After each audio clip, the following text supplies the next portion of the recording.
आज मैं शेयर करने जा रही हूँ आपसे एक डिफरेंट सी रेसिपी। शायद ही आपने जो कभी देखी होगी। अगर नहीं देखी है तो आप मेरे चैनल पर देखें और लास्ट तक फुल वॉच करें। तो यहाँ पर मैं शेयर करने जा रही हूँ आपसे। तो आपने ये फ्रूट देखा है? अगर नहीं देखा है तो कमेंट करें, और देखा है तो कमेंट में ज़रूर बताएं। ये है इस चकोतरा, इसको चकोतरा बोलते हैं। और ये बहुत ही अच्छा फ्रूट है और ये बहुत सारी बीमारियों के लिए अच्छा होता है, जैसे कि हीमोग्लोबिन के लिए भी ये बहुत अच्छा है, इसको खा सकते हैं। तो आज हम इससे बनाने वाले हैं एक न्यू सी रेसिपी।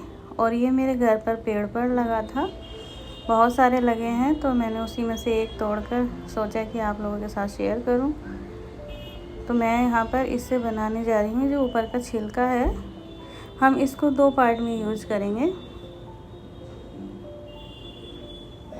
तो इसका छिलका हमने हटा लिया है और इसको हम अब इस तरह से कट कर लेंगे जो ऊपर का। और इसका जो ये ऊपर वाला होता है ये बहुत मोटा होता है और उसके अंदर फ्रूट होता है। यहाँ पे आप देख सकते हैं कि ये कितना मोटा इसका छिलका है। तो इसी तरह से हम सारे छिलके उतारेंगे। अगर आप मेरे चैनल पर नए हैं तो प्लीज़ सब्सक्राइब करें और बेल आइकन प्रेस करें, जिससे आने वाली हर वीडियो आप तक पहुँचे। और मेरा सपोर्ट करें, मेरी फुल वीडियो वॉच करें।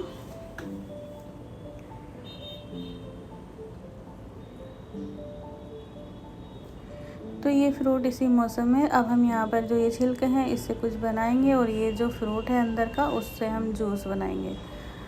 तो जो ये बाहर का पार्ट था उसको मैंने छील लिया है बाहर से, और फिर हमने इसको इस तरह से छोटे छोटे पीसेज में कट कर लिया। इसकी हम कैंडी बनाएंगे और ये देखिए आप कितना सॉफ्ट होता है ये, और बहुत अच्छी बनने वाली है।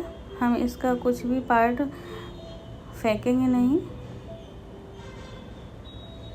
इससे हम बहुत अच्छी कैंडी बनाने वाले हैं। तो जैसे कि मैंने ये बाहर से छील लिया था और अंदर का जो इसका बीज है वो खाने का होता है, उसका हम जूस बनाएंगे। उसका जूस भी बना सकते हैं और इसी तरह से भी खा सकते हैं, बहुत टेस्टी होता है ये अंदर का। तो यहाँ पर मैंने ये सारा इस तरह से कट कर लिया है और उसके बाद हम इसको कढ़ाई में डाल लेंगे और उसमें डालेंगे पानी और इसको हम बॉयल करेंगे थोड़ी देर। जो इसमें थोड़ा भी तीखा या कड़वापन होगा वो पानी से बाहर निकल जाएगा हल्का फुल्का। और इसको हम अच्छे से उबाल लेंगे। 10 से 15 मिनट हम इसको बॉयल करेंगे। अब मैं रख देती हूँ इसको कढ़ाई चूल्हे पर। मैंने इसमें पानी भी डाल दिया है, तो यहाँ पर रख दिया मैंने चूल्हे पर और इसको हम उबलने देंगे। तो इसको उबलते हुए 8 से 10 मिनट हो चुके हैं। तो अब मैं देख लेती हूँ, ये कुछ इस तरह का हो चुका है उबलने के बाद। उबलने के बाद भी आप देख सकते हैं कि ये स्पंजी ही है। इसको मैंने थोड़ी देर ठंडा कर लिया है। अब हम इसको एक बाउल में निकाल लेंगे कढ़ाई से, और इसके अंदर जो पानी है वो सारा पानी हम निचोड़ देंगे। इस तरह से हम इसका सारा पानी बाहर कर देंगे और इसके पीसेज मैं इस बाउल में डाल लूँगी।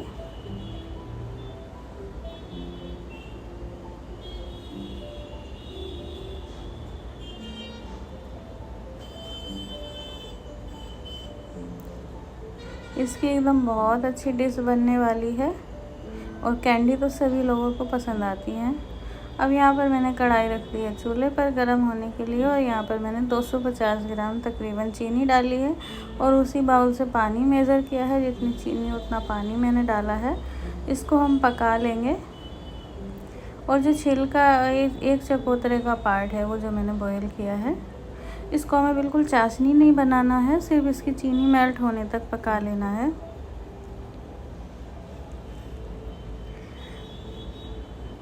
जैसे कि आप देख सकते हैं कि यहाँ पर ये चीनी बिल्कुल मेल्ट हो गई है और इसका हमने चाशनी नहीं बनाई है।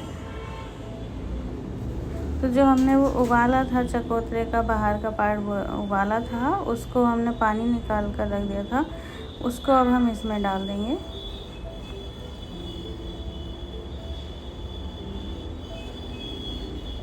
अब इसको हम अच्छे से मिक्स करेंगे। जितना भी चाशनी है वो सब इसके अंदर चला जाएगा।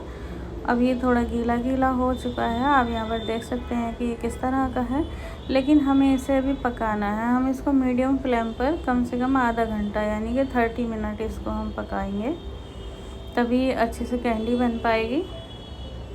अभी तो यहाँ पर ये बिल्कुल भी अच्छा नहीं लगेगा, क्योंकि अभी इसमें जितनी भी चाशनी है इसमें अभी ऐसे ही है, गीली गीली।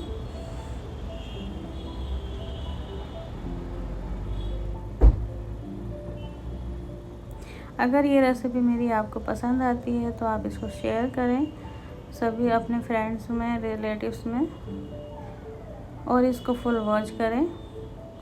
तो अभी ये कुछ इस तरह का होने लगा है धीरे धीरे। आप देख सकते हैं कि नीचे चाशनी का वाइट वाइट होने लगा है। इसको हम मीडियम फ्लेम पर इसी तरह से पकाते रहेंगे और बीच बीच में चलाते रहेंगे ताकि ये नीचे ना लगे।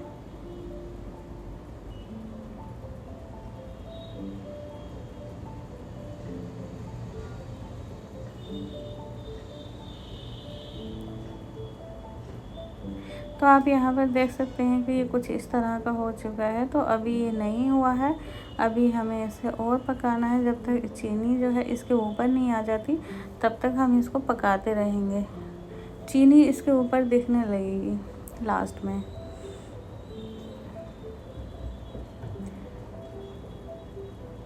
आप लोगों को मेरी वीडियो कैसी लगती है कमेंट बॉक्स में ज़रूर बताएं, और आप कहाँ से मेरी वीडियो देखते हैं।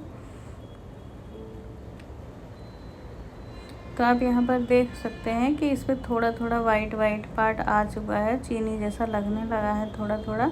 लेकिन अभी हम गैस की फ्लेम ऑफ नहीं करेंगे, अभी हमें इसे और पकाना है, क्योंकि हमें इसको पकाना है कम से कम 30-35 मिनट्स पकाना है। उसके बाद आप इसको चेक करने का तरीका है, इसके ऊपर वाइट वाइट डॉट डॉट चीनी के आ जाएंगे, और पानी इसके अंदर इसको दबा कर देखेंगे तो पानी इसका कम हो जाएगा। तभी आप समझ लीजिए कि ये अच्छे से बनकर तैयार होगी। बिल्कुल जैसे पेठा होता है ना, उसके जैसी ये बन जाती है।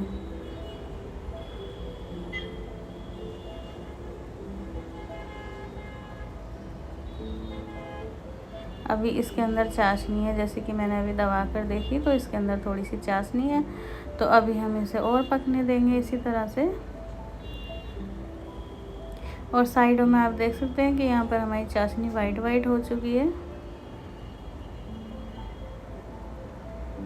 यहाँ पर इधर साइड में आप देख सकते हैं कि अभी यहाँ पर हमारी चाशनी इसके अंदर है। हम इसको अभी और पका लेंगे, लेकिन ये ऐसे टैप टैप करने से टूटेगा नहीं। अगर आपको लग रहा है कि ये गल जाएगा तो ऐसा नहीं होगा। तो आप यहाँ पर देख सकते हैं कि हमारी कैंडी कितने अच्छे से बनकर रेडी हो गई है। लास्ट तक पकाने से जो हमारी चाशनी थी वो चाशनी ऊपर आ चुकी है, और यम्मी सी डिलीशियस सी कैंडी बनकर रेडी है, और ये खाने में भी बहुत अच्छी हैं।